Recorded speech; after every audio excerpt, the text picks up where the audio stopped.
Oscar হয়তো মন্দ, রঞ্জনরা কি ভালো?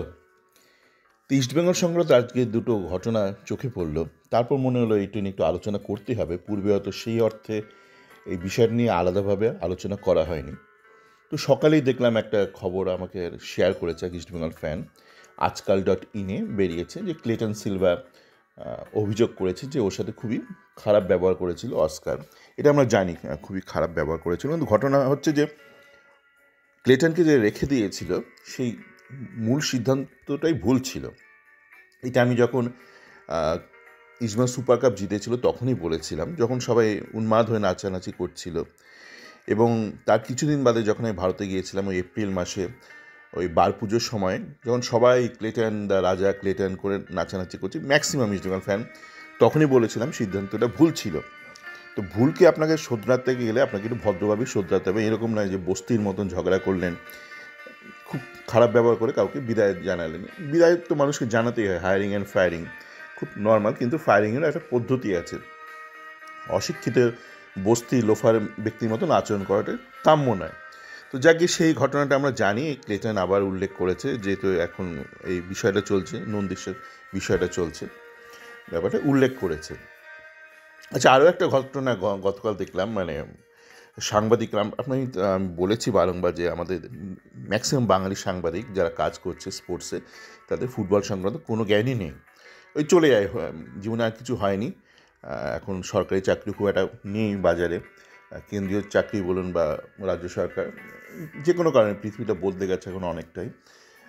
তো সেই কারণে এখন তার লোয়ার ডিভিশন ক্লার্ক এইসব টাইপিস্টের চাকরিগুলো চলে গেছে। তো আপনার যদি মেধা খুব কমই হয়, তো একটা মোবাইল টোবাইল নিয়ে এখন আপনি স্পোর্টস সাংবাদিক হয়ে যেতেই পারেন। এখন আর কেউ বেকার নয়, মানে সবাই স্পোর্টস সাংবাদিক, ইউটিউবার। যাকে তো তারা একটা প্রশ্ন করলো যে হামিদ নাম্বার 9, হামিদ গোল করেনি, হামিদ খুব খারাপ খেলেছে। তো অস্কার কিন্তু এটা শুধরে দিয়েছে। দেখুন, অস্কার মন্দ কী কী ব্যাপারে মন্দ, মানে সমস্ত ব্যাপারে তো মন্দ হতে পারে না।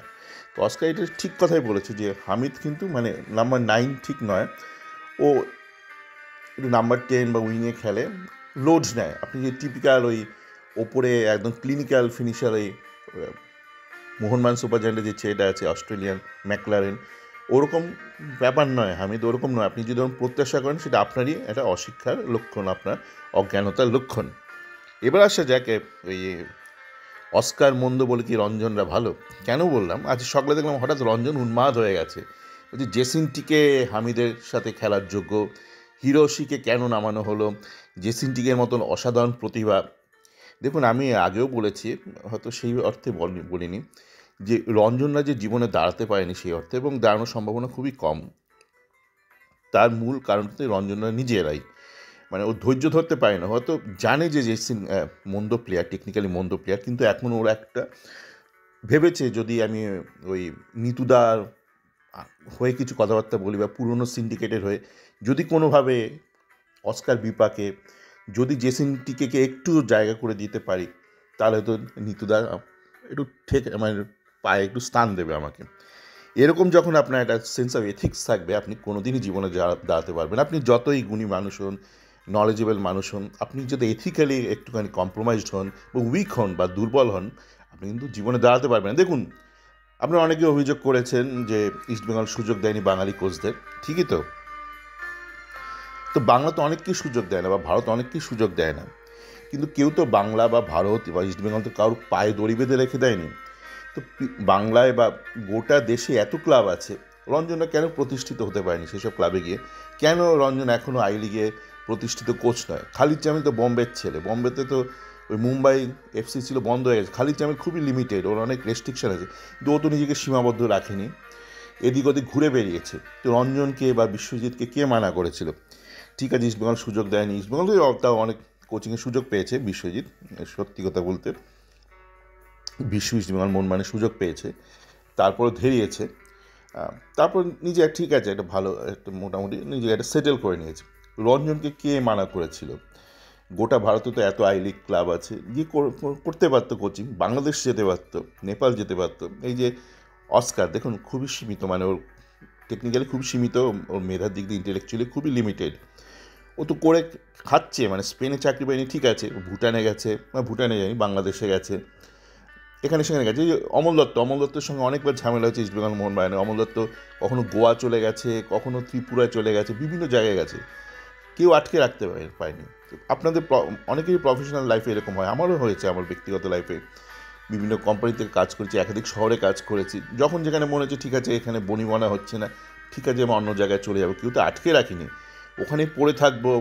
আর এই সুযোগ পেলে কম্প্রোমাইজড কিছু কথাবার্তা বলবো জেসিনটিকে অসাধারণ প্রতিভা, কেন জেসিনটিকে সেট করা হচ্ছে না হামিদের সাথে, জেসিনটিকে হামিদ একটা অসাধারণ একটা ফরওয়ার্ড জুটি হতে পারে। জেসিনটিকে এত ভালো প্লেয়ার হলে জেসিনটিকে না লুফে নিত বাকি আইএসএল ক্লাবরা, লুফে নিত। ইস্টবেঙ্গলে বিনও চেষ্টা করে যাচ্ছে, পুরনো সিন্ডিকেট আলভিটো নিতু চেষ্টা করে যাচ্ছে, বয়স হয়ে গেছে এদিকে 25, এদিকে চেষ্টা করে যাচ্ছে কি প্রোটিন পাউডার খায় যদি কোনোভাবে ঢোকানো যায়। এই যে রঞ্জনরা, আপনার অতীতে দেখবেন কলকাতা ফুটবল লিগে ধরুন একটা ভালো ম্যাচ খেললো রঞ্জনের টিম, আগে জর্জ টেলিগ্রাফ ছিল, এখন সুরুচি সংঘ, ইন্টারভিউ নিতে গেল কেউ, বললো যে তোমার টিমে, আপনার টিমে কে ভালো খেলেছে, ও প্রথমে একজনের নাম বলবে, ধরুন আবু সুফিয়ানের নাম বললো, তারপর এক এক করে গোটা একাদশের নাম বলে দেবে।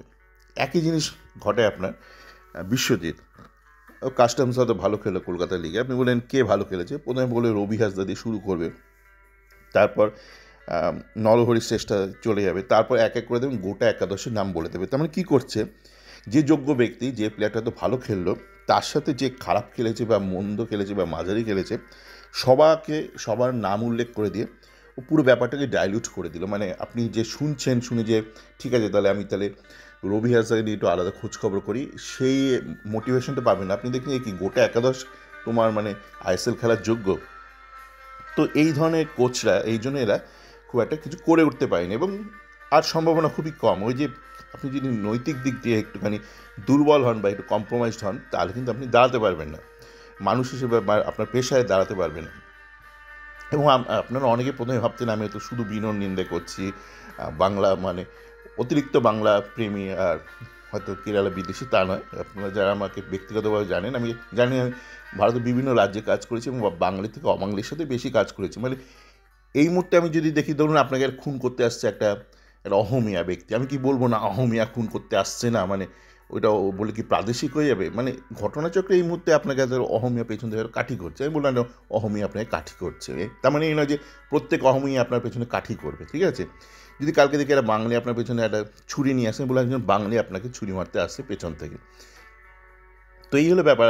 আমার ইস্টবেঙ্গল যারা এই মুহূর্তে কোচ আছে, আমি তো এই একবারও বলিনি যে শুধু অস্কার আর বিনোর বদল প্রয়োজন। আমি এটাও তো বলেছি যে ইস্টবেঙ্গল অনূর্ধ্ব-17 বা রিজার্ভ টিমের সাথে দুজন বাঙালি কোচও আছে, তাদের কোচিং দেখে মনে হয় না তারা খুব একটা কাজকর্ম জানে, মানে পেশার দিক দিয়ে বলছি। এবং কাজ জানে না, আপনি যেভাবে একজন প্রফেশনাল একটা এন্টিটিতে, একটা অফিসে, কোম্পানিতে আপনি একজন নন পারফর্মারের সাথে ডিল করবেন, প্রত্যেকটা নন পারফর্মারের সাথে সেইভাবে ডিল করা উচিত। সে বাঙালি নন পারফর্মার হোক বা অবাঙালি নন পারফর্মার, আপনি তাদের ডেকে তাদের ইভ্যালুয়েট করুন। যদি মনে হয় তারা ঠিকঠাক কাজ করছে না, তাদের যে একটা নর্মাল প্রোটোকল আছে, প্রোটোকল মেনে আপনি তাদের তাড়ানো। যেটা অস্কার করেছে ক্লেটনের সাথে, একদমই ঠিক করেনি। আমি তো আগেই বলেছি ক্লেটনকে নেওয়াটাই ভুল ছিল। এবার তুমি যখন ভুল করেছো তাকে নিয়োগ করে, তাকে হায়ারিং করে, তা ফায়ারিংটা অন্তত ঠিকঠাক করে করো। সেই ফায়ারিংটা ঠিকঠাক করে এরা করেনি, মানে খুবই খারাপভাবে, দৃষ্টিকটুভাবে এরা ফায়ারিং করেছিল ক্লেটনকে। সেইটাতে আপত্তি, ফায়ারিং প্রসেসে আপত্তি, ফায়ারিংটাতে আপত্তি নয়। ফায়ারিংটা প্রথম দিনই ওকে নেওয়াই ঠিক ভুল ছিল। যে এটাই বিষয়, আপনার যখন একটা বিষয়কে দেখবেন, একটা দুজনের মধ্যে বিবাদ দেখবেন, আপনার সাধারণত ঠিক করে নেন একজন ভালো একজন মন্দ, তা কিন্তু হয় না। এরকম অনেক সময় দুজনেই ঠিক, তার দৃষ্টিভঙ্গিতে দুজনেই ঠিক, বা দুজনেই ভুল, বা একজন ঠিক একজন ভুল হতেই পারে। মানে আর যুদ্ধে মনে করবেন history is written by the winner. আপনারা অনেকেই দেখে নেন একটা বিবাদের শেষে যে জিতলো, মানে যার কাছে মাইকটা থাকলো, যার হাতে কলম থাকলো ইতিহাসটা লেখার, আপনারা ধরে নেন সেই কিন্তু ঠিক ব্যক্তি, কারণ সেই নিজের হয়ে লেখাটা সুযোগ পাচ্ছে যে ইতিহাসের ন্যারেশনটা, মানে আমি কেন যুদ্ধে জিতলাম, অপরপক্ষ কেন হারিল, যে হারিল সে তো মরিল, সে তো আর নিজের বক্তব্য লেখার সুযোগটা পেল না। তো এই জন্য বলে history is always written by the winner. একটা বিবাদের শেষে যে পক্ষ জয়ী হয়, যে পক্ষ পালিয়ে যায়, আমরা ধরে নিই যে পালিয়ে গেছে সে মন্দ ছিল, যে জিতলো সে ঠিক ছিল, তা কিন্তু নাও হতে পারে। ওর জন্য একটু বিচক্ষণতা, একটু মাথার চোখ কান খোলা রাখা খুবই দরকার। সকলে ভালো থাকবেন।